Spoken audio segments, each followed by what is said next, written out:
యేసు ఈ ఈ ఉపమానమును చెబుతూ పరలోక రాజ్యమును గురించినటువంటి ఉపమానం ఇది అని చెప్పాడు.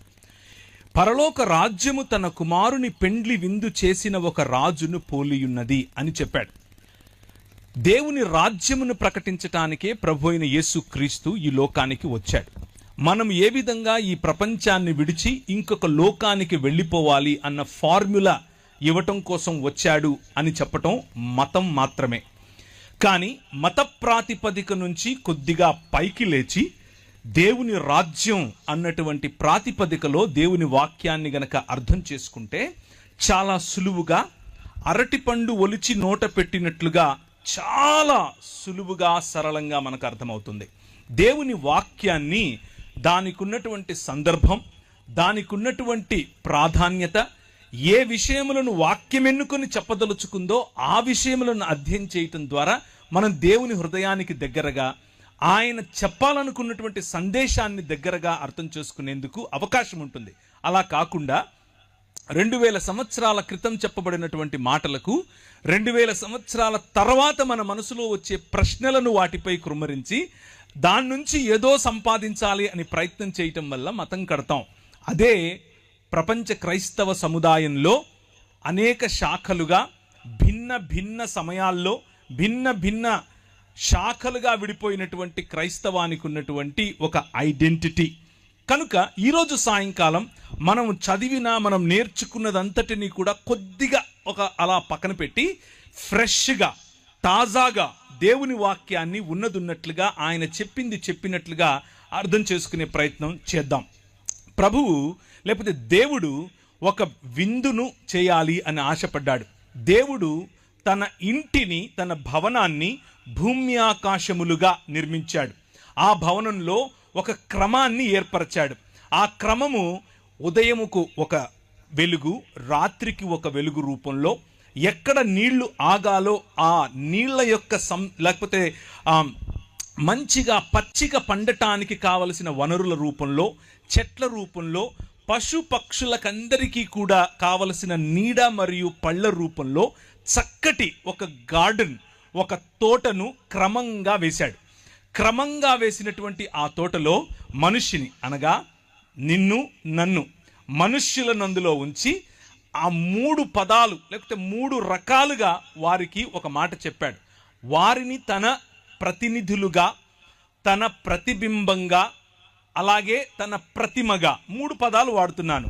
ప్రతిబింబము, ప్రతినిధి మరియు ప్రతిమ.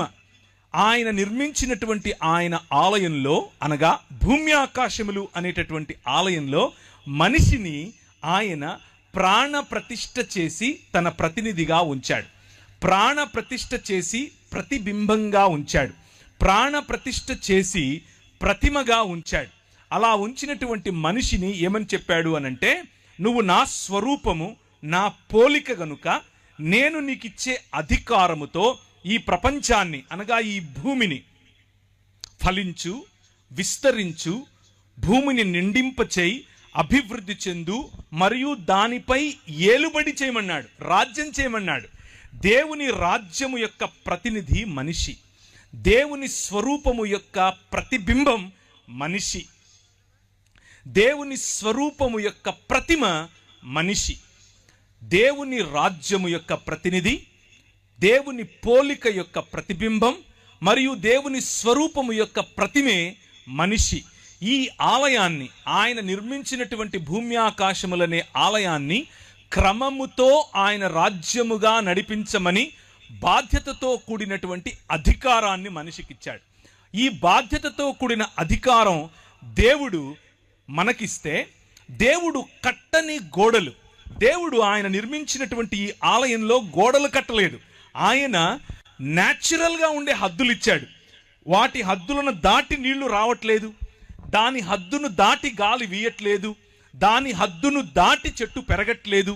లాస్ ఆఫ్ నేచర్, లేకపోతే ఈ స్వాభావికంగా ఉండేటటువంటి కొన్ని హద్దులను ఈ ప్రపంచానికి ఏర్పరిచి దాని ద్వారా సురక్షితమైనటువంటి జీవన విధానాన్ని మనుషులకు ఇచ్చాడు.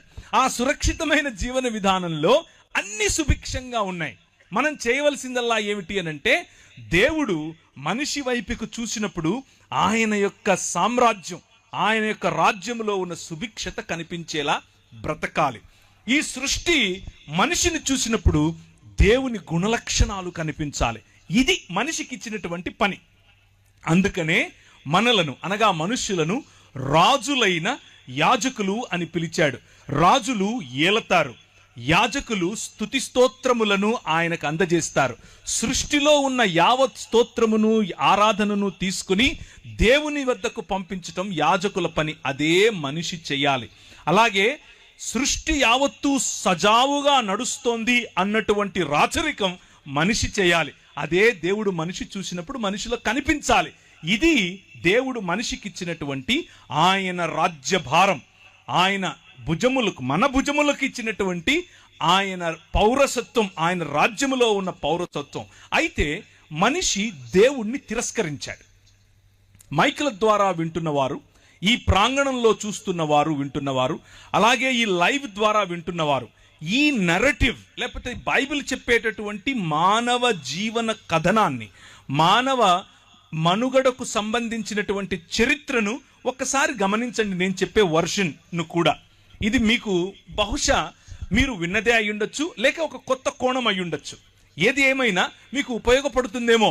ఒక్క 5 నిమిషాలు ఇటువైపు చూడండి. దేవుడు ఏర్పరిచినటువంటి ఈ రాజ్యంలో మనిషిని దేవుడు నువ్వు ఏలమని చెబితే, మనిషి అంధకార సంబంధమైన దురాత్మ సమూహములుగా ఉన్నటువంటి ఈ లోక మర్యాదకు తలవంచాడు. ఈ లోక మర్యాదకు తలవంచటం కారణం చేత నువ్వు కాదు రాజువు, ఐ యామ్ ద కింగ్ అన్నాడు. నేనే రాజునవుతాను అన్నాడు.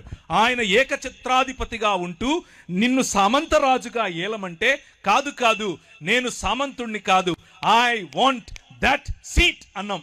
నాకు నువ్వు కూర్చున్న సింహాసనం కావాలి అనగా దేవునికి సమానత్వాన్ని మనం కోరుకున్నాం.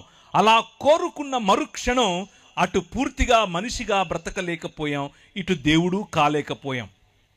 అదే ఈరోజు మనిషి ఉన్నటువంటి స్థితి. ఆ స్థితినే పతన స్థితి అని పిలుస్తారు. దీనినే మూల పాపము అని కూడా పిలుస్తారు. బైబిల్ గ్రంథంలో దీన్నే ఒరిజినల్ సిన్ అని అన్నాం, మూల పాపము. ఈ పాపము కారణంగా ఈ లోకంలోనికి గచ్చ పొదలను ఆహ్వానించాం. ఈ పాపము కారణంగా ఈ లోకములోనికి బాధను ఆహ్వానించాం. ఈ దేవుణ్ణి తృణీకరించటం కారణంగా ఈ లోకంలోనికి మనిషికి మధ్య ఉన్న సంబంధాలలో మనం చేదును ఆహ్వానించాం. దేవునితో సంబంధాన్ని కోల్పోయిన కారణం చేత జంతువులు మన మీద తిరగబడ్డాయి, సృష్టి మన మీద తిరగబడింది, గాలి మన మీద తిరగబడింది, నీరు మన మీద తిరగబడింది, భూమి మన మీద తిరగబడింది. మనము అధికారం చేయాల్సినటువంటి ఈ ప్రపంచం మనపై అధికారం చేయటం మొదలుపెట్టింది. కారణం ఏమిటి అనంటే, అంధకార సంబంధమైన దురాత్మ సమూహములకు మనము కొమ్ము కాసేట్లుగా నిర్ణయం తీసుకున్నాం. ప్రభు అన్నాడు, రాజ్యము నాది. మనం అన్నాం, కాదు, నీది కాదు, రాజ్యం నాది అని అన్నాం. దాని పర్యవసానం మనుష్యుల మధ్యలో మనిషికి పొసగకపోవటం. అత్తకు కోడలకు పడదు, అమ్మకు కూతురుకు పడదు, నాన్నకు టీనేజ్ బాయ్కి పడదు. మనం ఏదో ఒక విధంగా సాటి మనిషిని, మన పొరుగువాడిని, మన ఇంట్లో ఉన్నా మన బయట ఉన్న, మన సమాజానికి చెందిన మన సమాజానికి చెందకపోయినా ఏదో ఒక రకంగా పొరుగువాడిని మనం దూరం పెట్టడమే నేర్చుకున్నాం. Man reject